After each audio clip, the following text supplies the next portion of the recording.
First game back after the All-Star break, and I got Chris Canty in the building, Super Bowl champion. You know her. Sir. Good to see you, too. I see you got your Giants blue on. Oh, yes, sir. Always repping. We got a lot of work to do. Oh, we got a lot. Long road. We got a long way to go. Yeah. Brian Windhorst, of course, Stephen A. What's going on, guys? Good morning. What's going on? Good morning. Good morning. How y'all doing? I'm What up, fabulous. PC? What up, what up? All right, it's Friday Eve. Let's get into it, fellas. As I mentioned, LeBron James wasn't all good, though. Missed back-to-back three-point attempts. That would have likely forced overtime as the Charlotte Hornets escaped with a 197 road win over the Lakers last night. LeBron missed Sunday's All-Star game. It was controversial due to his left ankle and foot discomfort. He's now adjusting to his new superstar teammate. Here's Luka. Obviously, it's going to take a lot of time. Today, a lot of rustiness from my part. So, start the game with like 4 or 5 turnovers. That can't happen. So, it's got to, play the basketball the right way. It's his third game since Christmas, and it's his third game with us in the sense of just trying to. He still doesn't know all the plays. He doesn't know all the defensive coverages, all the signals and things that we've built since September. So. Obviously, we were trying to fast track it on the fly. He's coming back from his injury. He's getting back into form, so we're all working through it together. LeBron looking lean there. S.A., how much pressure is on King James now? I think to some degree, and it's for different reasons, Wendy, CC.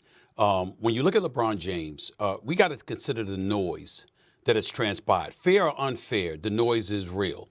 From the standpoint, on one side, Wendy and I will debunk that when people are talking about he had to know something about Anthony Davis trade before it took place. And, ultimately it was something he was silent about. And then next thing you know, Anthony Davis ends up getting traded to Dallas. Luka is arriving in L.A. LeBron obviously doesn't ask out, wants to stay, et cetera, et cetera. You got a lot of conspiracy theorists out there who believe that. I don't hold much water to that.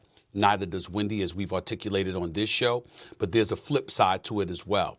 When you look at All-Star Weekend and the last-minute scratch and people talking about his injury, you got people out there talking about he did it on purpose because he wanted to snub his nose at the NBA. He didn't appreciate the fact that a lot of the stuff had happened. He felt like the Lakers and the league had to have known what was transpiring before it led up to the trade of Anthony Davis. Ultimately, Anthony Davis was moved. LeBron James, obviously, you have to defer to Luka to some degree. This is his franchise moving forward. And LeBron, being LeBron, wanted to use it as an opportunity to really make some noise and show the league who the hell he is and remind everybody of who he is. I don't hold much weight to that either. But the reason why the noise is relevant is because you expect this team to look good with LeBron and Luka. We don't expect them to be formidable defensively. We don't expect their front line to step up and all of a sudden be able to handle business against the Anthony Davis and Nikola Jokic's of the world and others. We know that they're deficient there. But offensively, you expect them to be a juggernaut. Offensively, you expect them to wreak havoc and make some noise. And obviously, with LeBron James looking the way that he looked, not getting any younger, but miraculously at the age of 40 in his 22nd season, looking as exceptional as he has looked, you certainly don't expect this team to go in an opposite direction from where they were going before the trade. And so we're looking at all of that right now. And in that regard, fair or unfair, again, it always is going to fall on the shoulders of LeBron James. And that's why I say there's some pressure in that regard. Wendy? I think you're right that there's always pressure on him, but I actually think that he's in a great spot because it's really not about him. And while that was a culture shock and something that he didn't see coming, and we have already said, so I will reiterate what Stephen A. said, LeBron didn't know. And Anthony Davis didn't know, and Rich Paul didn't know. In fact, Rich Paul gave an interview yesterday with Gilbert Arenas, and he said, I was glad I didn't know. And by the way, you can't tell LeBron without it going to AD. You can't tell Rich Paul without it going to LeBron. You can't tell AD without it going to Rich Paul and LeBron. So I believe it. I don't think there's a conspiracy theory, but we'll move past that. I don't think there's pressure on LeBron. This is now about Luka Doncic. The pressure's on Luka. The Lakers, one of the number one brands in the entire sporting planet, has put their future and their present in Luka. You want to know how I know they believe in the present in Luka? Because they went out and tried to make a trade for Mark Williams when they could have made that trade any time in the last year and didn't do it. They didn't do it for LeBron and AD, and I know it got rescinded, but they don't do that deal unless they're 100% invested in Luka. The pressure is on Luka. LeBron doesn't have to prove anything, and now it's not even really his franchise anymore. It's Luka's franchise. They're going to cater to him. In fact, I think what the Lakers are going to end up having to do in the short term here is get Luka to accept that the franchise is about him. Because if you look at these last few games, and it's not surprising at all, but he's totally deferring. He's standing on the side. He's passing it off to Austin Reeves. He's passing it off to LeBron. He's standing on the side. This is a guy who averaged 34 points last year. 34. He has not cracked 16 in 3 games, okay? This is a guy who is used to having everything revolve around him, who is actively not involved in offense and being a ball mover. That's not who he's going to be. The pressure is eventually going to be on him. Okay, it's not going to happen when he's coming off of an injury. It's not going to happen in the first days. But, this is all about Luka. LeBron can take a bit of a break and not have to worry as much as he had in the past. Well, you guys are being reasonably minded, and you're giving a rational outlook in terms of what the Lakers' plan is going to be, not just in the here and now, but for the foreseeable future.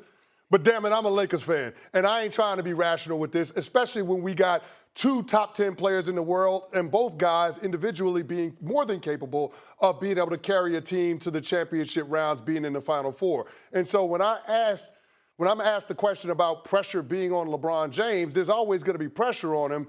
But what I would say, based on the product that we're seeing on the court, it's too much damn pressure on LeBron James. Last night's loss to the Charlotte Hornets, that wasn't LeBron James's fault. The guy went for 26, 11, and 7, and he's 40 years old. He put Mark Williams on a poster.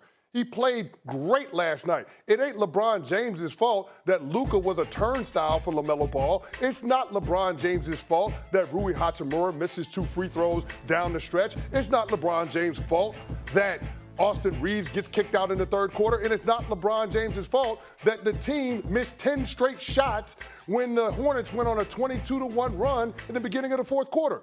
All of those things ain't on LeBron James, and so I do think that the Lakers, I'm not saying that anybody is saying it is. What I'm saying is, when it comes to what's happening on the court right now, and the Lakers trying to maintain their standing in the Western Conference, there is too much pressure on LeBron James to continue to perform at that level, and not enough help around him. Luka Doncic has to be better. There has to be help around him. There's no doubt about that. But in the same breath, he's a guy that's going to have to be able to close, because this is the latter part of his career. Time is running out. No matter how ageless he appears to be, 40 is 40. And we all know something about Father Time that LeBron James may not know as of yet, believe it or not. It may be the one thing we know about him that he doesn't even know yet. Father Time doesn't creep up on you. It slams you. It slams you. Yep. All of a sudden, you wake up one day and damn, I just ain't what I used to be. It's not something where there's a gradual decline. It's a precipitous fall. It's a plummet. And that's the one thing that we know, the one thing on the planet Earth that we know about, whether it's professional athletes or just by being a man. It ends. It hits you, and it doesn't give you any indication. Well, I'm just not what I used to be. No, you wake up one day and like, damn, it's over. Just like that.